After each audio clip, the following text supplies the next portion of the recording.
All right, and we are ready for certainly last but not least, Mr. Jacob Clutterbuck.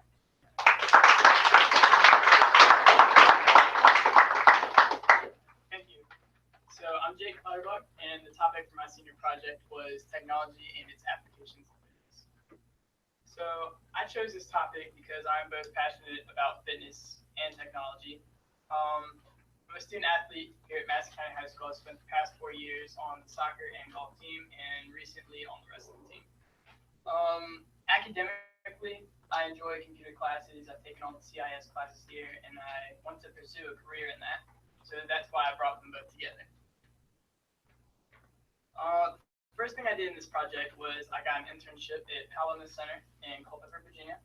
And this is a fitness center where it's not really a gym as much as you think it would. It can be a gym, but not many people go there. So while I was here, I shadowed under two mentors, Lindsay Bowler on the left and Marcus Haywood on the right. And I shadowed under the FitScripts program, which is a fitness referral program. So patients at the hospital are referred by their doctor to go and they complete a 6 month course here. And they're either paired with Marcus or Lindsay based on their age. So Lindsay runs the older group, and then Marcus runs the kids' fits group. So I started off with Lindsay, and I did about 2 months with her. And what I did was I just helped her help out all her clients because at the time they would just come in throughout the day. So she'd have like 6 to 8 clients at a time, and she'd just have to keep going around and make sure they're good with their plan, need any help with their training, any questions. So I would help answer because I've spent a lot of time in the gym and I knew how to use all the equipment in there. I then switched towards the end to Marcus, which worked with the kids, which was a completely different energy. It was a lot more difficult with the kids. It was hard to get them motivated. So I have a lot of respect for him, how he handled kids and just keeping them on task because they don't really understand how valuable their fitness is. So most of the kids that came in were obese or just overweight and needed to get on the right track. While with Lindsay, it was a lot of elderly people who have been referred for like physical rehab and then they go to exercise, or people who had been in car accidents. So I had like a few younger clients. I had one amputee and another one that had gotten in an accident and injured her hip. So during that time, I just helped train the clients that came in, and I got to experience all the technology that they used. They used applications to track the fitness. They'd have a midterm report and an interim report to see how they progressed through their training and see what adjustments they needed to make. After completing my internship, I then started my paper, which I answered the question, what is the most effective way that technology can be used as a tool to get to your specific body goal, whether it be like losing fat or gaining muscle. So I broke down technologies into three main groups, that being wearable technology, apps for phones and software, and exercise machines such as like treadmills, row machines, stuff like that. Throughout my research, I gave specific examples of each category along with how they work and the positive outcomes of them.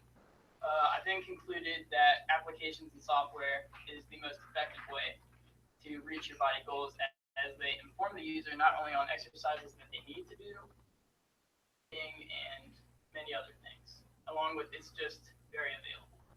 As exercise machines are either available by purchase, which is very expensive, or go to a gym, which is also very expensive, and wearable technology just isn't out there for everyone. For my community service, I'm working with the U13 girls soccer team here in Madison.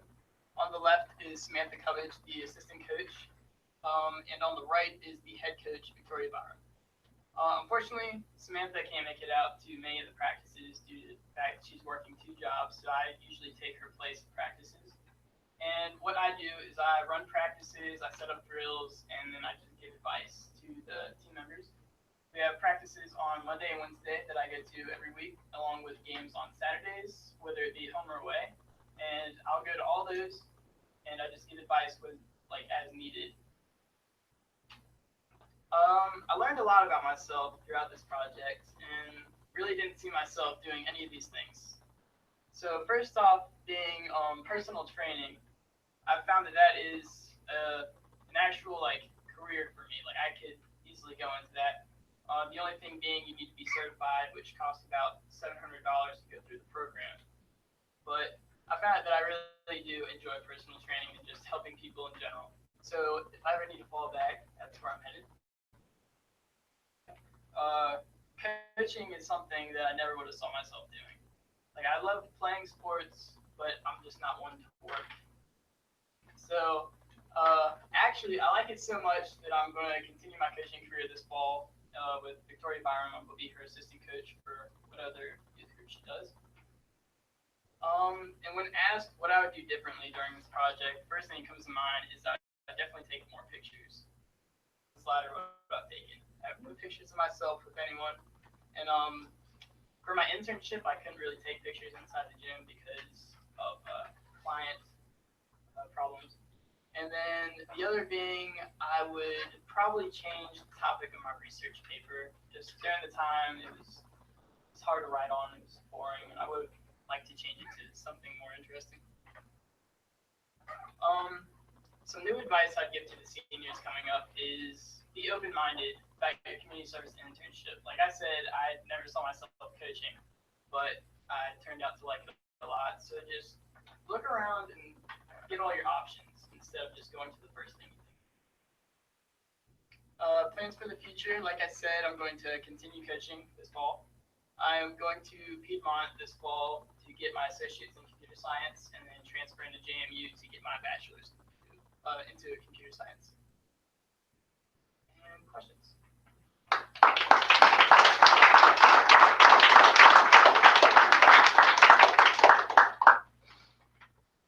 Sounds like you have a dual career coming up, Jake. Maybe. Computers and maybe a little bit of Yeah, I enjoy it. That's great.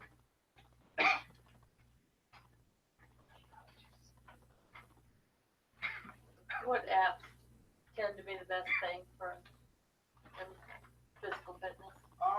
Well, if you just give it a quick search, thousands will come up. But there's a lot that like personal training apps. They have virtual coaches on there, and it'll actually break it down and ask you questions like height, weight, and your body goal. And then it can set you up with a diet plan. It'll give you many options for like what you'd like to eat, along with exercise plan. So if you're trying to gain muscle mass, it'll put you on like heavier weight training stuff as opposed to cardio and light weights. So it would just be like, the other way around for losing fat. So there's no like specific set app that I would like to say is the best, but applications in general would be the best way to go. Good. Speaking as a school board member, again, we're always looking for great coaches too, so don't forget to put in an application. Specifically for the Powell Wellness Center, like what would be like the intensity of like the workouts that they do? Does it vary between different clients, or like is there a set program that they do for each single client? They have a set program for all clients. So if you're a new client, what you do is you come in, and each client starts their day off like this. So they go sit down, they take their blood pressure and their heart rate to see how they are when they first begin. Then they have a sheet with exercises on it, and each client does 3 sets of 12 on set machine. And they don't do any free weight exercises there, just to make it more simple for the clients. At least for the older clients. For the younger clients, they do free weight training, like bench press and curling and stuff like that. So then you do 3 sets of 12 with all the machines, and then based on what you're doing, they'll either throw cardio in at the end if you need it. And then they'll do a midterm report, and they test you on everything, and then it'll give you like your results and show improvement based on when you first came in. And then it gives a list of like what you would need to do to improve like things that you're lacking in. So everyone has like a set schedule, and they can adjust that if you have like certain health problems. Like Blake, who was an amputee, she can do a bunch of leg exercises, which required more movement. So we adjusted that for her. Cool. Yep. Did you encourage the children on the team you coach to use the wearable technologies, and were you able to convince any, and did you see improvement as a result of that? I'm just focusing on keep them motivated. Mostly, I'm not really incorporating any technology in that, so I'm just focusing on coaching more than anything. population ages and keeps staying in good physical shape. Are there apps out there that are specific to different groups of people? Women's apps Sure. and so on? I don't know specifically, but like the app market is so wide. I'm positive you could find something like that for you. Yeah. So if you did search